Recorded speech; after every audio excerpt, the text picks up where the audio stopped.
I'm excited to introduce our speakers this morning. Here to talk to us about the Library of Sparta, we've got David Raymond, Greg Conti, and Tom Ross. Please give them a warm welcome.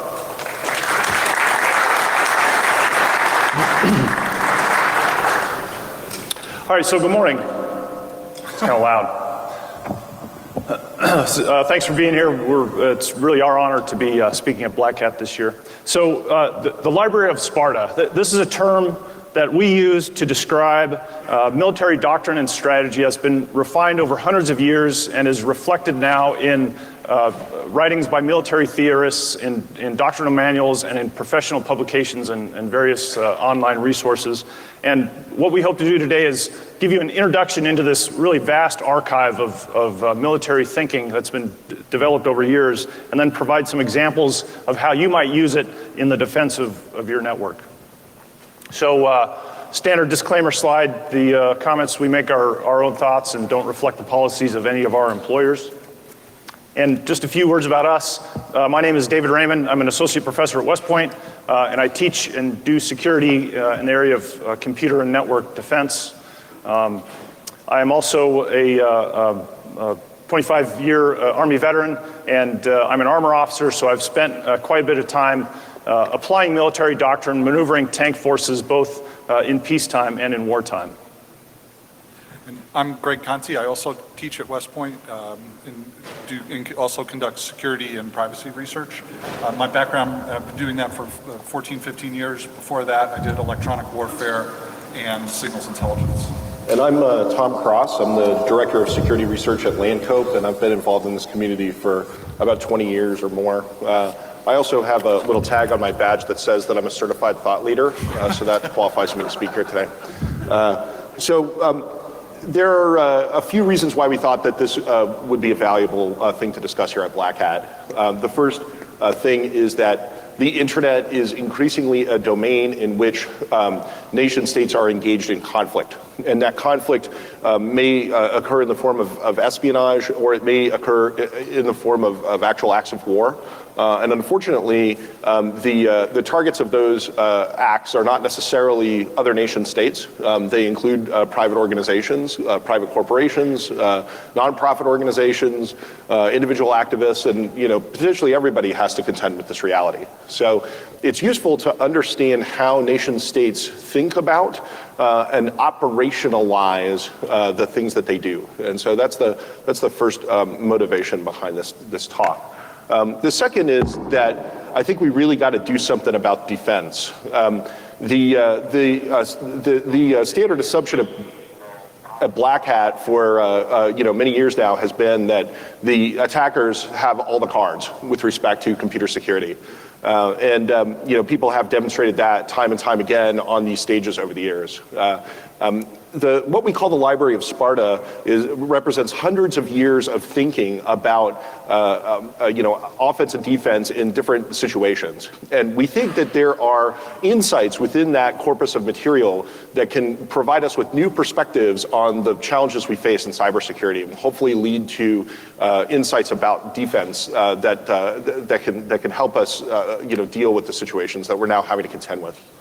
The third point that, or the third reason we wanted to do this talk is that military jargon and military ideas are finding their way into this community's culture. And this community has a terrible habit of latching on to an oversimplified understanding of something and then literally blasting it everywhere in marketing material. And over time, it gets to the point where people think that this oversimplified understanding that they have is the truth, and that people who really understand the background of these things don't know what they're talking about. So, we want to talk about some of these military terms and jargon that people are using and help people understand what they really mean and the depth behind them. And I want to make it clear that we're interested in this subject. We're very interested in the substance over the style here. We don't care about this because it sounds cool. We care about this because it provides insight. Equally important is to discuss what we're not covering. So there's been a lot of interesting work done on intelligence-based network defense. We're not really going to go there. And what we're trying to provide is not just one easy answer, one exploit. What we're talking about is Really, it's the intersection of new domains where very interesting novel research and ideas can come from. It's the intersection of military doctrine and this thing that is computer network defense, cyberspace operations that can be really employed in the enterprise on the defensive side can be exceptionally powerful. So it's something you can chew on and think about over the next year, and there's lots of fertile research opportunity. We're going to come at this mainly from the Army doctrine side because that's our background, but equally important and equally available is military joint doctrine, which is the other services, Navy and Air Force, Marines. And finally, we're not going to be providing easy answers because we're going to tee up some things that we think have a lot of potential for application in this space, but this isn't just like a checklist of things to do. And we promise no Sun Tzu quotes.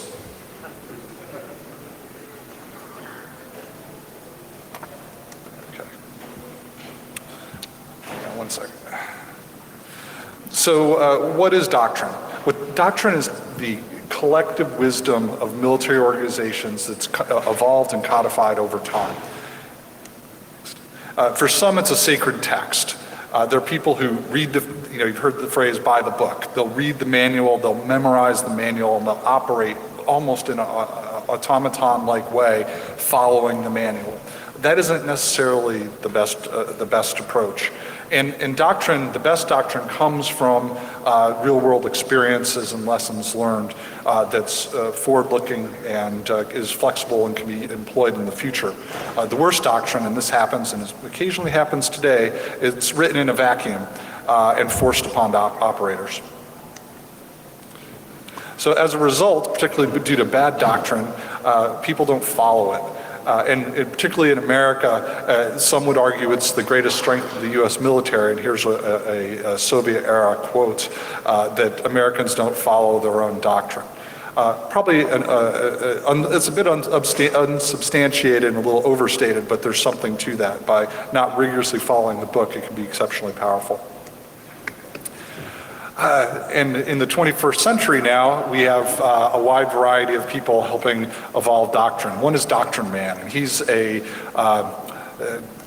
rumored to be an Army major, yet to be unmasked, and he lampoons and instigates in conversations and dialogue surrounding the evolution of doctrine. So he's out there, and he usually makes fun of the senior people. So what is doctrine? What is the right answer to all of this? Well, there's bad doctrine. You can think the Maginot Line during World War II, and then the countering it on the opposite side was the evolution of Blitzkrieg. And what Blitzkrieg did is it took tanks, and instead of employing them just in a defensive or in a supporting role, they gave them a maneuver role. And what they did was punch through the hard, crunchy outside perimeter and ran amok in the rear area of the defense. So that may sound familiar in this intersection of conflict. There's lots and lots of similarities. So the best doctrine is an evolving and flexible framework that can be applied in a wide variety of situations, often under stress. And importantly, and particularly from the enterprise perspective, it's designed to scale. So this is, we're talking about armies here, the fog of war, this lack of information, exactly what we face today in many ways, but it scales all the way up to army size. So that's why we think there's such potential. Okay, so there's a variety of sources of military thought, and doctrinal manuals are but one of those sources. And U.S. military doctrinal manuals, almost all of them are freely available online. So you can, quick Google search will lead you down a path to just about any joint or Army or other service doctrine that you'd care to read. And we'll talk about a couple of those doctrinal manuals in a few minutes, but other sources of military thought are collective writings of military theorists over the years, and we'll address a couple of those in a minute. We also have a robust online community of military thinkers that really develop doctrine on the fly, right? So just like the IT and the InfoSec communities have this robust online community and professional journalism, et cetera, military professionals have the same thing, and these are where you can find emerging doctrine. Most US military doctrine is really based on the writings of sort of a handful of theorists, mostly from the 19th and 20th centuries. Two of probably the most prominent ones are Jomini and Clausewitz, who were European military men, professional thinkers, military theorists who wrote books in the 19th century based largely on things like the Napoleonic Wars. And these books are still widely read by US military professionals and by military professionals around the world. Alfred Thayer Mahan was a Navy, US naval thinker, theorist, officer, and he really is credited with turning the US into a major sea power in the 19th and 20th centuries. And then pilots like Billy Mitchell and Colonel John Boyd, Air Force officers who form the foundation of most current US Air Force doctrine. Really, these are all rich sources of historic thought on how to apply military strategy. So again, we're going to largely address Army doctrine. That's what we're most familiar with. And these are really the cornerstones of US Army doctrine. So if you were to only read one doctrinal manual, it would have to be FM 3.0, the operations manual. That manual describes in detail how the Army approaches operations from the strategic, operational, and tactical levels. And it really is a fairly good manual. It evolves over the years, so this thing is reprinted every 3 or 4 years and keeps up with current military thinking. FM 5.0, the operations process, describes how staffs develop and execute Army operations. So it's a staff manual to describe how to approach planning and execution. And then FM 6.0, mission command, that's a leader's manual. So it describes to commanders how they should visualize their operational environment and then communicate that vision to their staffs and to their subordinate commanders so they can approach operations the way the commander would like to see it approached. So it's useful if you're going to delve into this world of military doctrine to understand how it's organized and where to find what you're looking for. And US doctrine is numbered hierarchically based on the continental staff numbering system. And this grew out of 18th century European armies. The numbering system is shown here, so manuals that are in the 1 series address manpower and personnel, 2 series manuals are intelligence manuals, 3 series manuals are operations, etc. And so, for example, the overarching military intelligence manual for the Army is FM 2-0, and then as you traverse your way down into the leaf nodes of that tree of doctrine, you'll find things like FM 2-91.4, which is a very specific manual about applying the intelligence process to urban operations. So, again, the 3 series manuals address operations, and I've listed a few that we think are particularly appropriate to this crowd.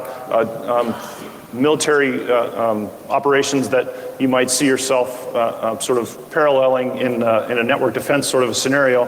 And these manuals describe how the Army synchronizes what they call the 6 warfighting functions.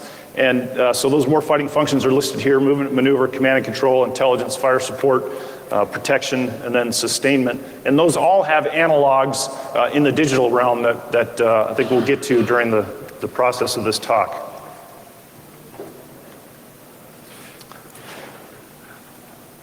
So doctrine, what we're showing you in terms of doctrine is kind of the end state as it's published and formalized. But ideas come from the force, and you put them out there in various forms, which Dave highlighted. I just want to show you one example.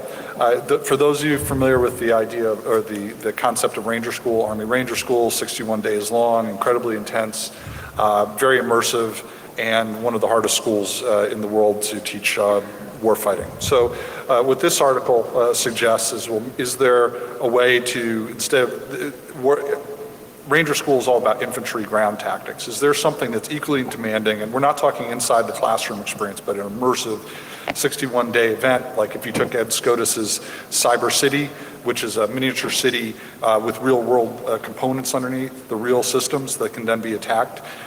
If you combine that with, say, a full-size mount site, which is military operations on urban terrain, if you combine that, what would it look like? So anyway, this is the type of idea that gets floated out there. This is also the type of idea that, like a moth to a flame, Doctrine Man is there. So what this is doing is he puts it out there, and it generated some feedback. Feedback, and does it pop up? Yep. So, Yeah. Okay. So a couple of quotes, and what we did is we basically got every smart-ass possible answer out of the crowd that you have to write code 19 hours a day with little food, and I knew Ranger School would eventually become an online school. Because what we have here, for those who are familiar with the military, it's run by, or the Army, it's run by infantrymen and combat arms officers, and this is cultural heresy. But this is the first step in getting it out there. So this is being a little facetious, but equally, we did receive a lot of positive, constructive feedback on the Small Wars Journal site saying, hey, the good and bad points of this idea. Okay, so now that we've provided kind of some insights into this library, what we want to do is provide some examples of how military thought has found its way into network defense. And some of those ways are listed here. And we'll start with this notion of operations security or OPSEC. I'm sure many folks in this room have heard this term used in the defense of their networks. And for the military, the operations security is a process, very systematic process used to identify, control, and protect critical information. So the OPSEC process, from a military perspective, is all about information, right? You want to limit vulnerabilities by protecting information about friendly activities. And there's a joint publication on the operations security process. Really, it's a good document, describes the military's approach, and it's only about 20 pages. So this would be an easy reference for somebody to go dig up. So of these different doctrinal concepts that we're going to discuss today, OPSEC is probably one of the ones that this community has the best understanding of and familiarity with. But nevertheless, we see a lot of sloppy execution out there, and I wanted to provide a few examples of OPSEC failures. The hallmark of OPSEC is discipline. It's about taking care in everything that you say and everything that you do, that action does not reveal information to your adversary that you don't want them to reveal unnecessarily. Often out of convenience or expedience, people do things that make connections for their adversary that they don't need to make. So first of all, let's think about this from the perspective of an attacker. Often an attacker does not want the defender to know that the attack ever took place. But sometimes that's inevitable. If you're disseminating malware broadly throughout the internet, you know that malware analysts are going to get a hold of it and take it apart. And still you see people who are operating large botnets take actions to try to prevent certain pieces of information from falling into the hands of malware analysts. Classically, people use domain generation algorithms in order to protect the location that their command and control system is going to pop up in advance. As an example of an OPSEC failure in this regard, I think Stuxnet applies. Stuxnet was a very sophisticated malware operation, one of the most sophisticated malware operations we've ever seen. It was also a self-reproducing piece of malware, and the people who created it either knew or should have known that it was going to get everywhere, and things that get everywhere have a tendency to get analyzed by professional malware analysts. However, within the code of Stuxnet, there was some code that was shared with a few other malware families, Dooku, Flame, and Gauss. And in fact, the analysis of Stuxnet led to the discovery of Dooku and subsequently the discovery of some of these other malware families. So these guys connected something that was broadly targeted with other operations that were narrowly targeted, and so as a consequence, some of their operations were compromised, and that's an example of a pretty significant OPSEC failure. Another point from the attacker's perspective is that often the attackers try to prevent defenders from understanding their true identity. For some reason, people in policy circles tend to think of attribution on the internet as being a technical problem. Every time I'm in Washington, D.C., somebody says, have you guys made any progress on the attribution problem? Attribution is not a technical problem, and I don't think that it has a technical solution.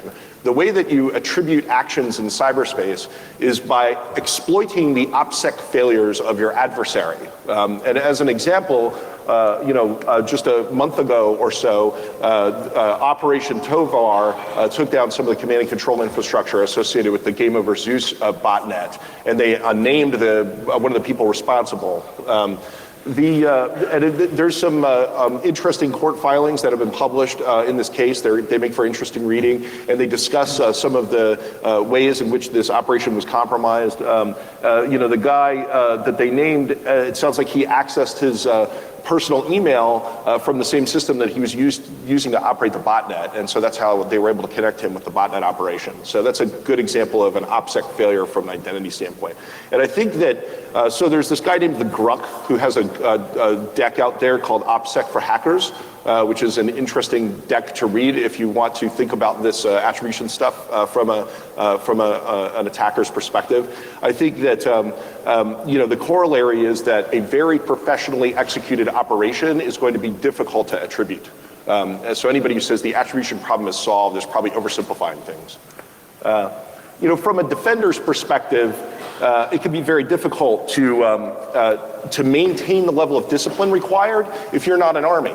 If you work for a private company, everyone who works in your organization is a civilian. They're not going to engage in the level of discipline that you probably need them to engage in to have the sort of OPSEC that a military would have. It's just not reasonable. And that creates a variety of problems. There's lots of information that employees of an organization will disseminate on the internet that's valuable to attackers for launching spear phishing attacks. What kind of technology these people work with at work can tell you something about what you need to target. So to provide you with an example of this, I used to work on an IPS product, and we had a lab where we would set up vulnerable software so that we could reproduce exploits and validate that our IPS was detecting those attacks. And often the vulnerabilities we were working with had not been publicly disclosed yet.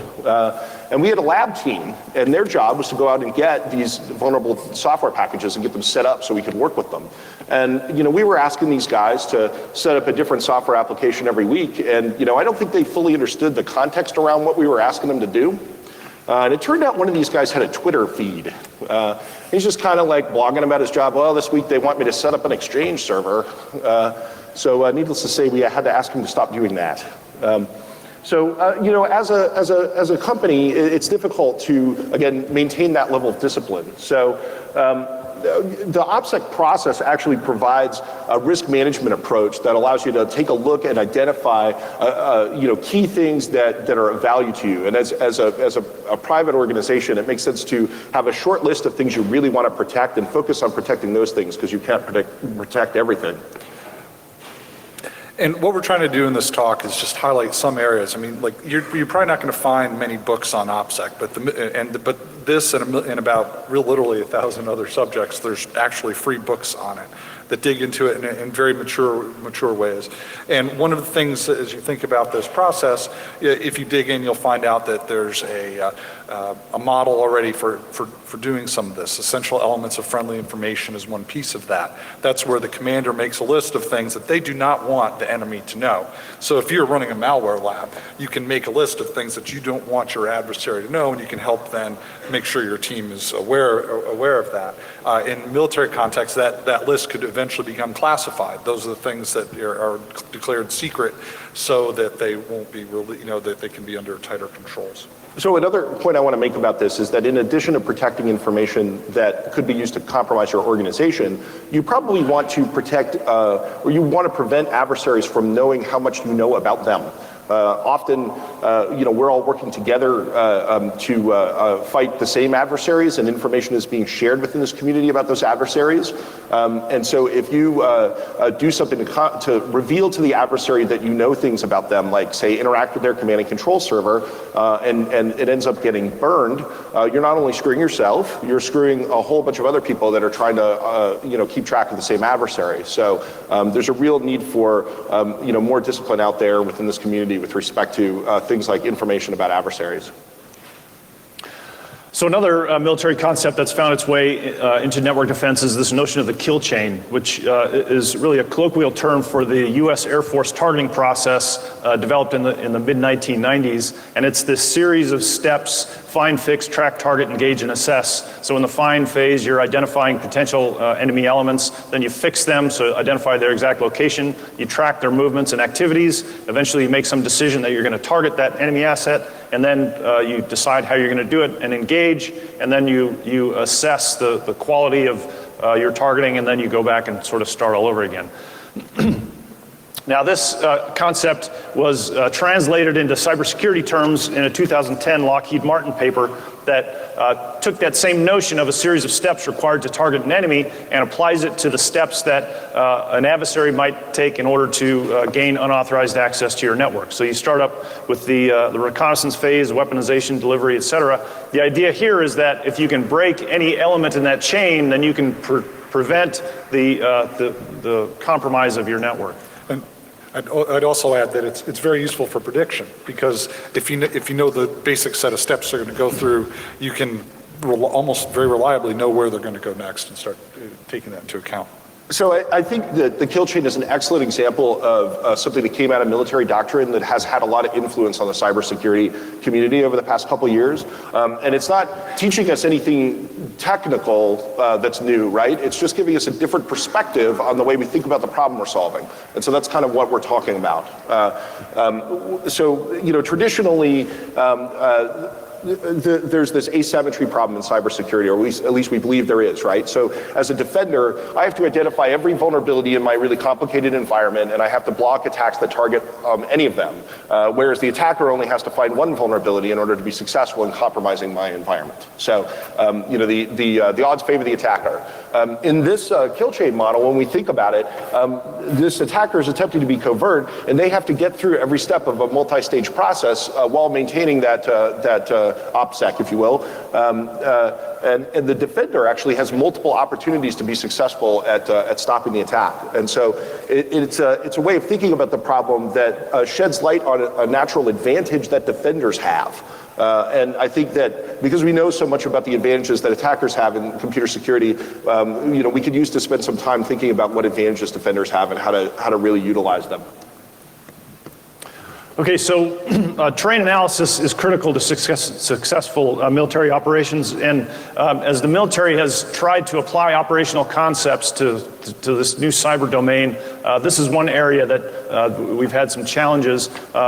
In fact, in the Army, where we have a definition for literally everything, there is no definition for cyber terrain. So senior leaders, as they think about this problem, they tend to think of cyber terrain only as those physical systems that allow traffic to move from one place in the network to another. So they'll think in terms of switches and routers and network cables. We see cyber terrain as much broader, obviously. So you start all the way up with the supervisory plane, so those elements that provide command and control to your cyber assets. And then the next level down, you have the persona plane, so you have people and you have their online personas, accounts. There's often a one-to-many or many-to-one relationship between those things. Next plane down, you have the logical plane, which is really the top 6 layers of the OSI model, or the top 4 layers of TCP/IP, right? So you have operating system software, you have application software, you have the protocols that allow communication between devices. You go down another level, this is where you get to those physical devices on the network, routers, switches, cables, and then at the bottom you have the geographic plane, and sometimes the actual location of the device matters, right? So if you can take out power to a particular area where your adversary's network devices are located, then the actual location is important. So once we have this broader understanding of cyber terrain, what we can do is we can apply a sort of an old standard military process for doing terrain analysis, and that's this acronym OCOCA. And you start up at the top there with observation and fields of fire. So think about, as a defender, you can think about your network and how it can be observed from other locations in the network. So how is it seen from outside? How is it seen from perhaps my customers? How is it seen from my competitors? And all those people may have a different viewpoint on what your network looks like. The next level down, or the next step is cover and concealment. So what can I hide from observation through routing protocols or VLANs or other network technology? The next level, the O, obstacles. How can I make my network harder to attack? So what can I put between an adversary and my network? Firewalls, ACLs, IDS, IPS systems, et cetera. Those things that can make me more defensible. And then we look at key terrain. So what are those elements of the network that can provide a marked advantage either for me as a defender or for an adversary who's trying to approach my network? And then finally, the A is for avenues of approach. So we're not just thinking of physical pathways into the network, but what are those logical pathways? What are my outward-facing services that somebody can gain access to? Can somebody send a phishing email that's going to cause one of my systems to call out? So we think that taking this notion of terrain analysis and applying it to cyber terrain is a pretty powerful concept. So the three of us have collaborated on a number of papers at the International Conference for or on Conflict in Cyberspace, or CyCon, in Estonia. And a paper we published there just recently this year was about key terrain in cyberspace. And we thought about applying the Sococa model to thinking about a computer network. What insights does that provide you?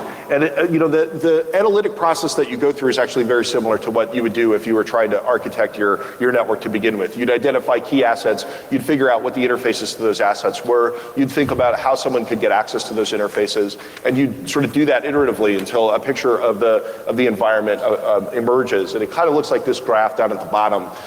And the key terrain are nodes that have a high degree of connectivity, or they are nodes that are in close proximity to a key asset. And so, really the insight that emerges from thinking through this is that defenders have a tremendous home court advantage with respect to network intrusions. You actually get to construct the environment that attackers are attempting to compromise. You know in advance what it consists of. You know where the key assets are, where the key terrain is. The attacker has to discover this iteratively through reconnaissance. And the problem is that when they're performing that reconnaissance, they don't necessarily know whether or not the things that they're interacting with are real. And as a defender, you can exploit the attacker's lack of knowledge of your environment in order to get them to reveal their presence to you. Sorry, I can't see. So this brings us to the subject of denial and deception, or battlefield deception. And the definitions we're going to use here are not the canonical Army definitions for battlefield deception. We picked a different set of definitions that came from a book on counterintelligence. And the reason for that is that they separate the concepts of denial and deception from each other and prompt you to think about them separately. Which I think is valuable. So denial involves preventing your adversary from learning something which is true, or dissimulating the truth so that your adversary doesn't learn it.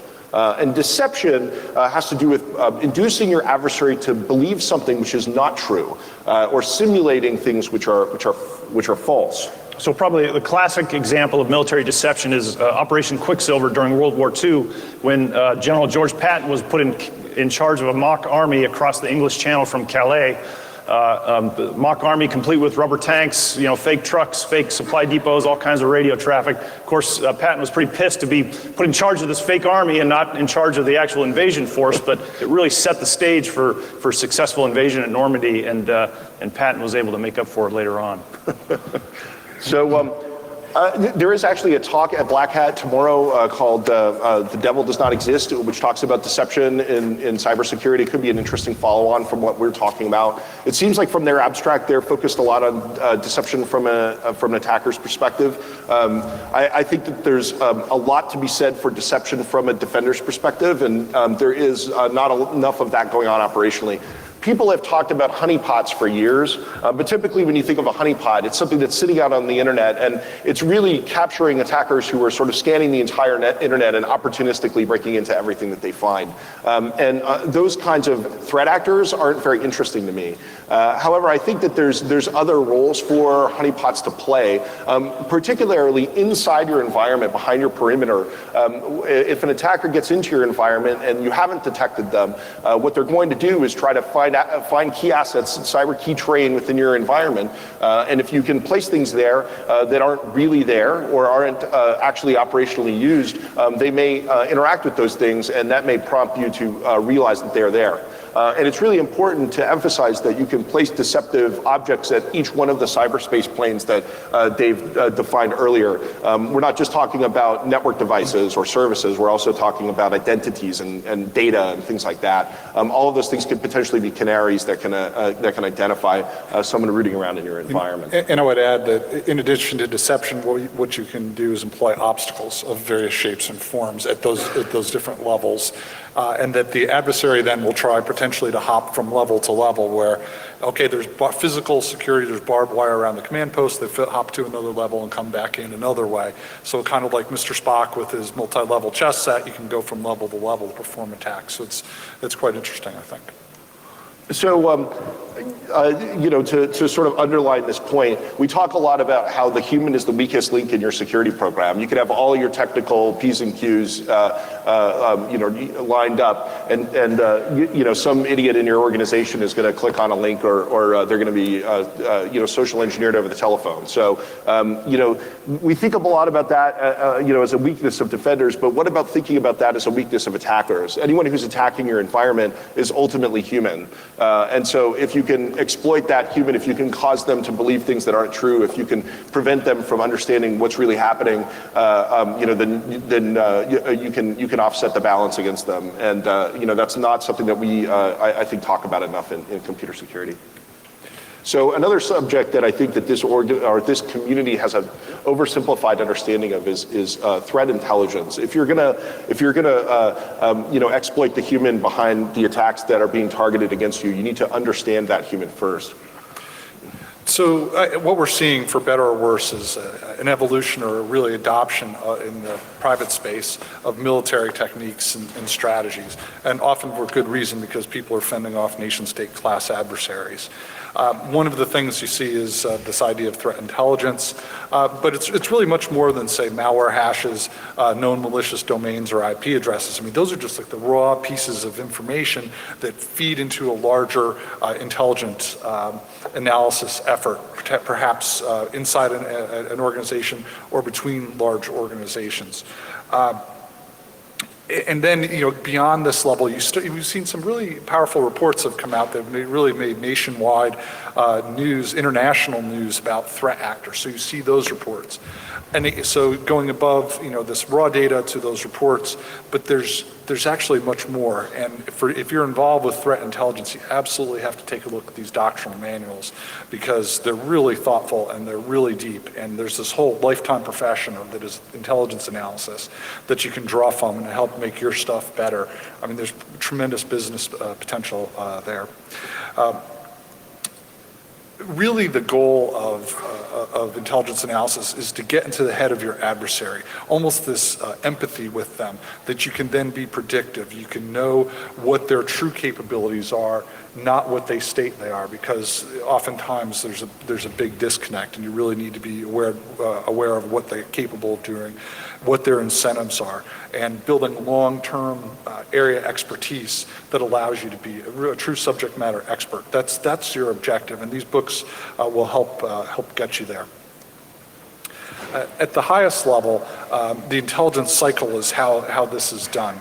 That it's a mature process. It begins with the mission of an organization and questions that need to be answered. So a collection plan is formed where those informational needs can be gathered in a variety of ways. Ideally, you're going to task your assets, intelligence collection assets first. And if you don't have the capability, then you can ask a larger organization to try and help. And you think this feeds up the chain and up to, say, national level intelligence activities.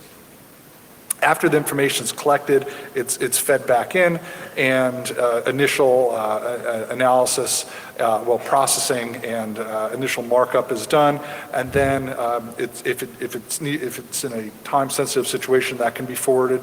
If there's more time, additional analysis will be performed, and then it's disseminated. Importantly, there's an evaluation feedback built in, so you can determine how effective this is, how reliable this source has been over time, and so on.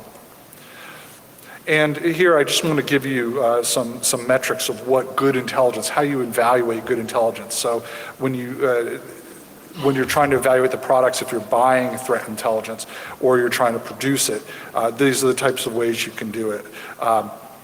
Is it relevant? Is it predictive? Is it tailored to the needs of a given organization? Or just 3 examples.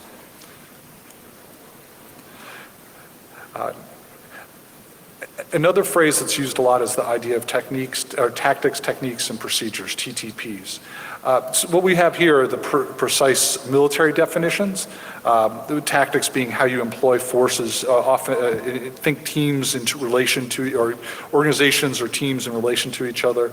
And then you have this concept of techniques, which are really higher level methods for performing missions, and then procedures, which are the step-by-step processes.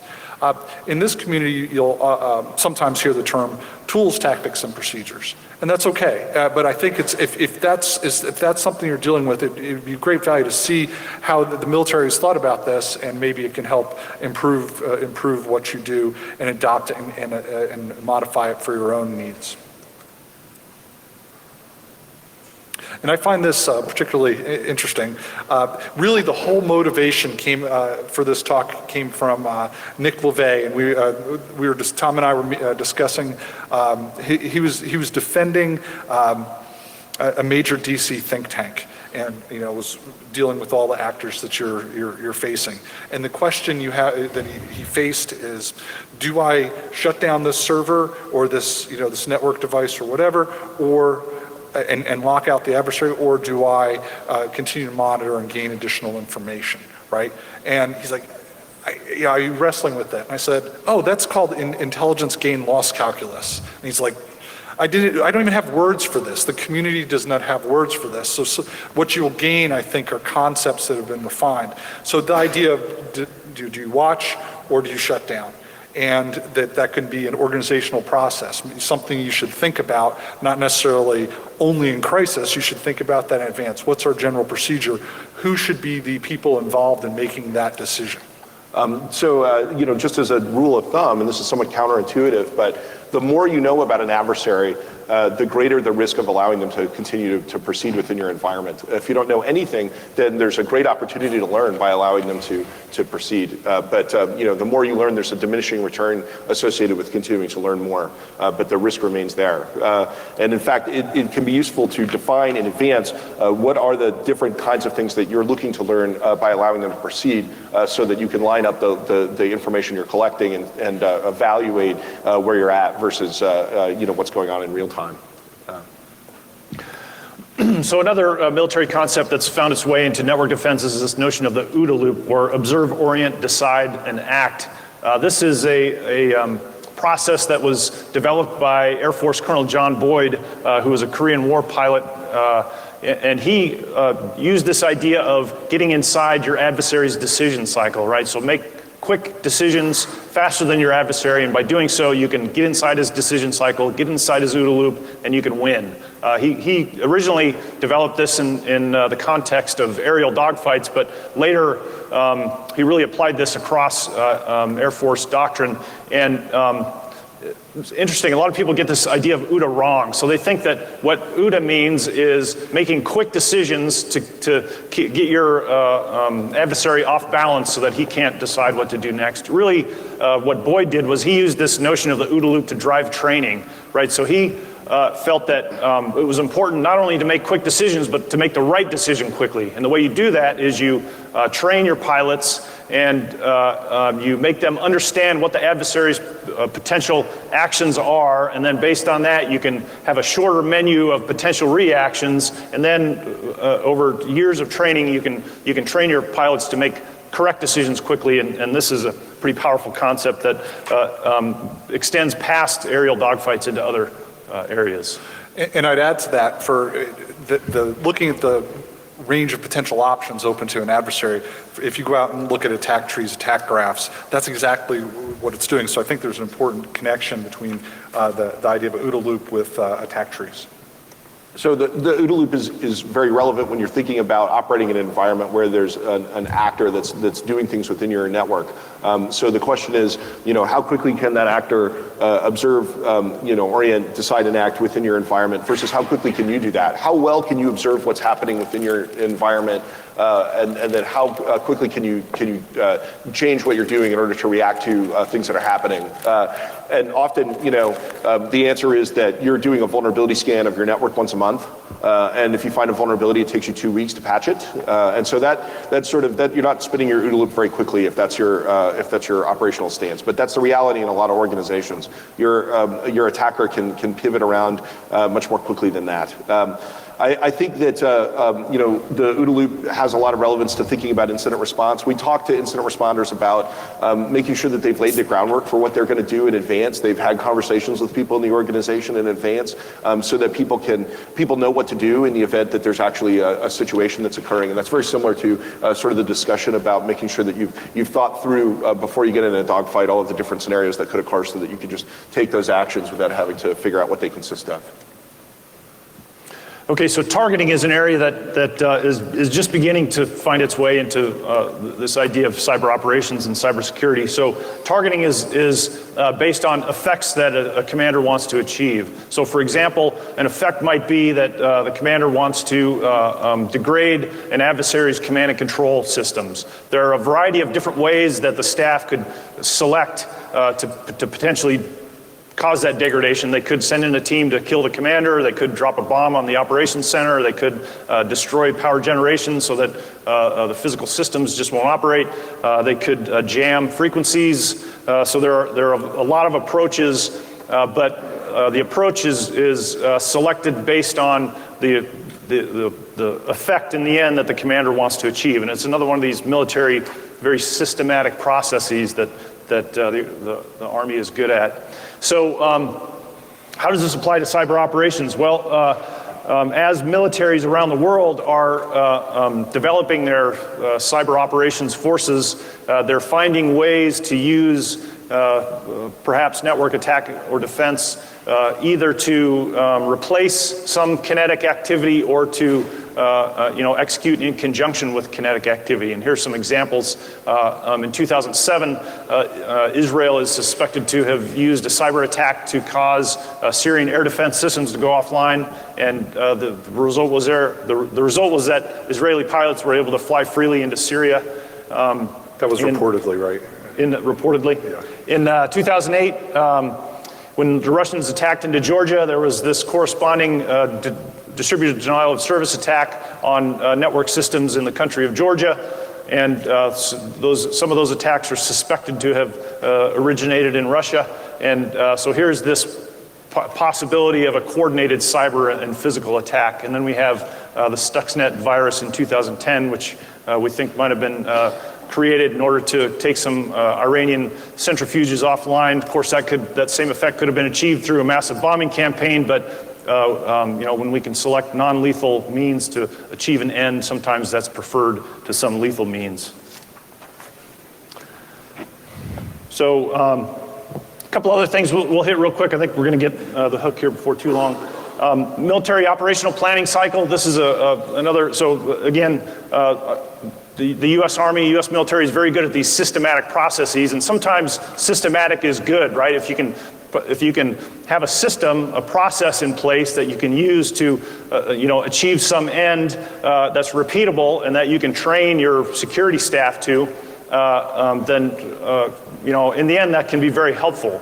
What you have to do, though, is you have to be careful not to stifle creative thinking and prevent people from sort of thinking of creative solutions. This is the military operational planning cycle, and if you sort of hold it up next to the engineering design process, which many of folks in here are probably familiar with, it looks very similar.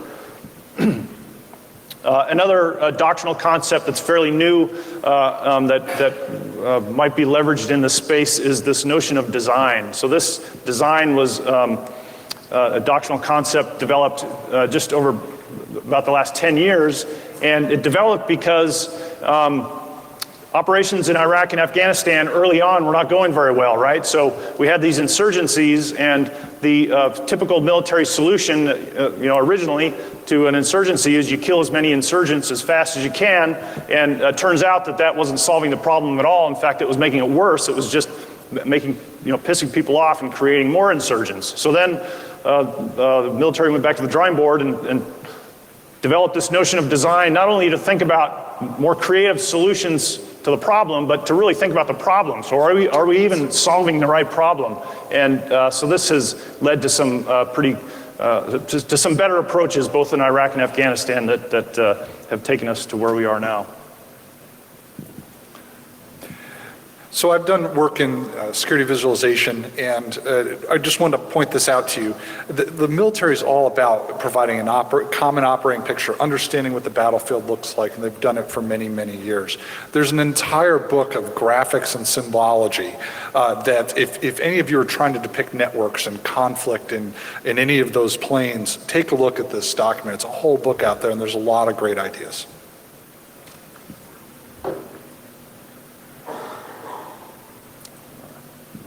Okay, so just to sort of wrap it up, the slides here provide a pretty extensive list of more resources. So we list places where you can find military doctrine, some interesting books by some of the early military theorists. There are some great publications out there, lots of stuff to be had, and these slides I'm sure eventually will find their way to the Black Hat website, and then there's also a corresponding white paper that has these references and many more. I forgot to mention that my boss TK Kiani has a 40-minute video on YouTube about the OODA loop and cybersecurity that's pretty good. I meant to put that out there. It's worth watching.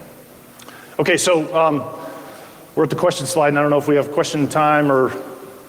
Okay, folks, we'll go outside. If you guys have questions, we'll be happy to answer them. We'll try to go outside. Well, we have one question for them. We do have. I'm going to ask for one question. That is, so we have a prize. So in the spirit of Black Hat, we have a prize that you can win if you can identify the missing symbol.